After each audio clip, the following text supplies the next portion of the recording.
Hi friends, welcome to my channel Anita Garden. చూడండి, ఇక్కడ blue శంఖం పూలు ఎంత బాగున్నాయో, పెద్ద పెద్దవిగా ఉన్నాయి. చూడండి, పువ్వు ఎంత వెడల్పుగా ఉందో చూడండి. చాలా అంటే చాలా వెడల్పుగా ఉంది.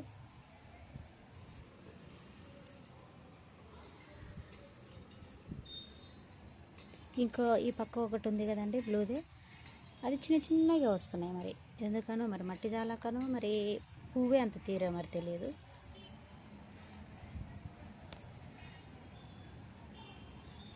చాలా అంటే చాలా పెద్దగా వస్తున్నాయి. ఇవి వైట్వి ఇట్లా ఉంటున్నాయి పెద్దగా.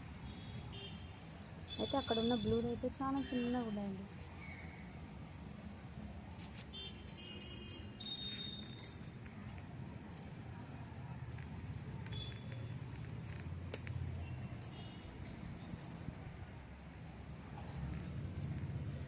అయ్యో, తిక్క చెట్టు అని చెప్పేసి శంఖం పూల కొమ్మ వేసి చేశాను చూడండి.